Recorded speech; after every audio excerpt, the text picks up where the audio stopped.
Hey there, everyone. Welcome to Peace Through Truth. It's actually Tuesday, July 14, 2015, 10:49 a.m. as I'm recording this one.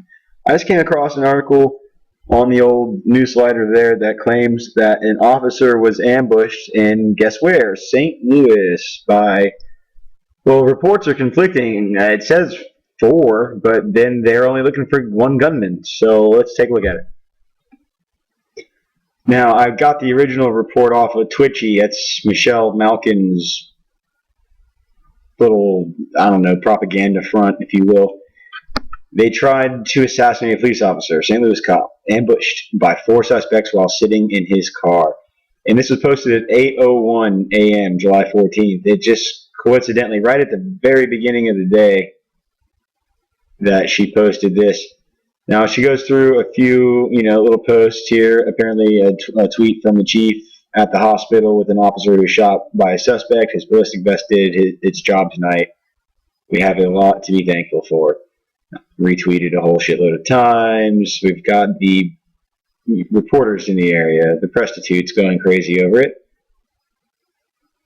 And as far as the article goes, it just says, breaking news out of St. Louis, where a police officer working a second job patrolling the neighborhood was shot and wounded earlier this morning after 4 assailants ambushed him while he was sitting in his car. But why was this cop targeted? There were protests yesterday in St. Louis for Brandon Claxton, a 16-year-old who was shot and reportedly paralyzed by a cop Saturday night after refusing to drop his gun. Could the anger over Claxton's shooting and the ambush this morning be related? From the St. Louis Post-Dispatch, a teenager shot by city police is paralyzed below the waist, his mother said Sunday, as her family copes with another episode of gun violence. Not 7 years ago, her teenage daughter was accidentally shot to death. This time, a firearm in the hand of her son, Brandon Claxton, 16, prompted an officer to shoot him 3 times about 7:15 p.m. Saturday in a housing complex in the 2500 block of Hodiamont Avenue, officials said. Police encountered him while responding to a call about someone with a stolen pistol.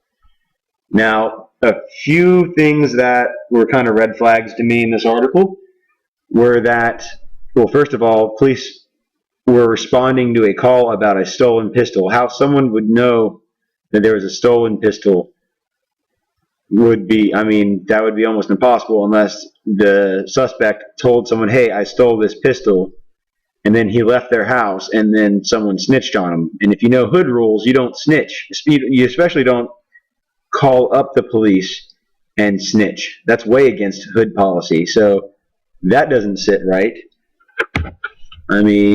At all. Obviously, having a protest after a 16-year-old was shot for brandishing a gun and refusing to drop it against law enforcement, that seems sketchy, and I'm going to show you why even more here in a second. And then you have just the narrative in itself, I feel like, is part of the best evidence that this is probably a hoax, or if nothing else, being blown up intentionally, because they're claiming this is over a 16-year-old that got shot for refusing to drop his gun. So for there to be any kind of protest to that anyway would be just absolutely ridiculous. And the narrative that 4 people would then go to try to retaliate by killing an off-duty police officer, because this guy was working a second job, so he wasn't technically a police officer at that moment. He might be acting as a security guard, and he might still have his off-duty authority, but he's still just a security guard. He's working a second job. He's not working his real job. It doesn't say he's working on patrol. It was a police officer working a second job. So, he wasn't on the clock, quote unquote, for for the PD at the time, St. Louis PD. Now, it does say that he was sitting in his personal car in full uniform while working secondary patrol. And that's kind of like what my neighborhood does. They have a cop that comes in when he's off duty, so he can write tickets in the neighborhood to people that are speeding and make arrests as an off-duty officer, but still with his legal authority or whatever. It's complete bullshit, but they do it anyway. So this guy wasn't technically working as a police officer, but he's working a second job patrolling while this happened, all right? And now, I haven't watched this video yet. Let's see if it comes up.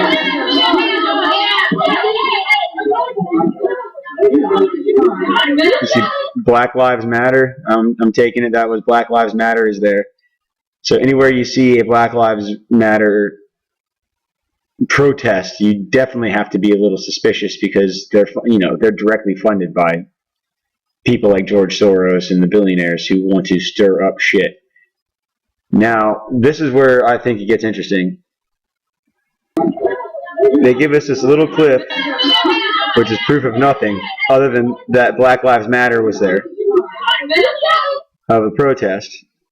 A bunch of uniformed policemen as well as probably plainclothes policemen over here. This gentleman's probably a policeman, let's be honest about it. And a few people outside of a court or a police office making a ruckus because a kid got shot for brandishing a gun against law enforcement. It doesn't make sense. It's a bad narrative. So let's come down here and look at some more proof of a protest here. The proof of a protest. Now, this photo here is quite obviously a staged photo with 1, 2, 3, 4, 5, 6, 7, 8, 9, 10, 11, 12, 13, maybe 14 paid actors. These people will work for $50 to $100 a day. I mean, read a casting call anywhere, all right? And it's an interesting cast of characters. Look, you've got the old, like, lesbian couple or something, females, white couple there, immediately with, next to some African American folk, dotted it, sprinkled in with a little bit more white folk in there, and it's just an interesting little picture to me because this is fake, all right. And I'm bummed that they won't let me zoom in on the rest of these pictures, but they've got, this is hilarious because look at this. They've got like the lesbian couple or whatever, and then your token African American folk, and then you've got maybe an African American lesbian, something like that, and then some more token African American folk, and then you've got this white guy over there who happens to be marrying I Met God, She's Great t-shirt. I think it says something like that. I think I've seen that t-shirt before, which is obviously an atheist t-shirt, or it's not a Christian t-shirt. All right, and then right back to your kind of what the news wants you to think of as your stereotypical run-of-the-mill African American folk. Now, these are all staged photographs, and well, in my opinion anyway, I don't want to be trying to tell y'all what to think. I think you're all smart enough to make your own opinions and not trust anybody, do your own work. But from this bullshit, it appears to have the gay couple standing next to some black folks, standing next to maybe another gay couple, next to some black folk, and then a white atheist, and then your preacher in there. It's too perfect. It's too perfect, and there's nobody else. There's not. All these people are just people that are probably walking down the road like, what the fuck is going on here? And if you look down the street, there's no city traffic anywhere down the road. This road is completely blocked off for this little bit of ruckus. They could be having traffic go through there. So this just stinks to high hell to me. By the way, federal law allows citizens to reproduce, distribute, or exhibit portions of copyrighted motion pictures, videotapes, or video discs under certain circumstances without authorization of the copyright holder. This infringement of copyright is called fair use and is allowed for purposes of criticism, news reporting, teaching, and parody. So I decided to run on over here to Fox News to see what they had to say about it.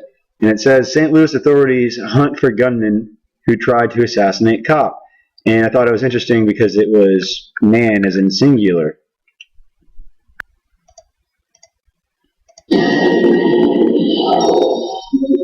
A manhunt is underway right now for a group of suspects who tried to assassinate a police sergeant inside his own car. The car's windshield riddled with at least. Now, if you look one of the things that I found very interesting about this was that everything hit by bullets was very easy to replace. I mean, they could have this car back on the road just by replacing the windshield and maybe the side window. It looks like the side window took one or two. That dent was probably previously there. And more than likely, if this is a police vehicle, if it was it said personal vehicle at one point, but if this is an actual police vehicle, then you know they're going to write the whole damn thing off. 10 bullet holes. Seth Lemon from Fox 2 in St. Louis joins us live. Seth? Yeah, good morning, Ed, Kimberly, and Steve. This is a very active scene right now. Police have taken off the area. Now, something I want to point out is, obviously I got a little bit of lag, but this is green screen. You can see the blue all around his shirt. Maybe, you know, he's not there. This isn't live from the scene. He's filming this in the Fox studios there in New York. And really, it's the heart of the Central West End here in St. Louis. It's a very popular neighborhood for residents and a lot of shops. This is the car that the officer was in, the police chief here in St. Louis confirming that. And you can see the windshield is, as you mentioned, riddled with bullets. That's why the police chief says that the officer was targeted and ambushed in the car around 5 o'clock this morning. They said he was shot in the upper torso, but the good news is that he was wearing his bulletproof vest, so the officer did not suffer any life-threatening injuries. He is expected to be okay. Now, we do know that they are on the hunt for this suspect. So, all these bullets went into the windshield and the side window there, and none of them struck him in the throat, head, face, arms, anything like that. It was just right in the vest. How that's even possible, I don't even know, because if you look, there's literally no bullet marks where your chest would be. I mean, maybe one or two, but they'll say deflection, you know, glass deflects bullets downwards or something. Suspecting group of suspects who fired at the officer. The officer trailed the car that went after him even after he was shot, but he was unsuccessful and circled back around to the scene. He is okay this morning. Back to you. Seth Lemon, thank you very much for the report on the scene. Now, I wish I could have froze this just a split second ago because she was laughing her ass off. Let me see if I can't get it to go back.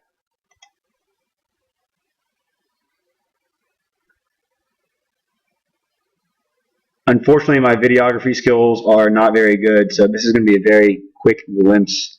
But she's definitely smiling about something. It seems like there's an inside joke. I don't know what's so funny about a cop being ambushed. The manhunt underway, but thank God the officers are back to serious face. Back to serious face. Yeah, she was laughing. So that's about it, guys. I just wanted to go over that with you. Somehow 4 gunmen magically got transformed into one, and of course this naturally happened at 5-something a.m. when there's not anybody on the street, and the cop only got hit in the bulletproof vest, and the only part of the car that got damaged was glass that's literally replaceable within freaking seconds. So, and of course the protest was over a police shooting who allegedly shot a 16-year-old boy for not dropping his gun, because that's a reason to have a protest in the first place. Anyway, it's all a bunch of BS, guys. This is social engineering. You know it. I know it. Have a good one now. Thanks for reviews, and as always, if you haven't already, please like and subscribe.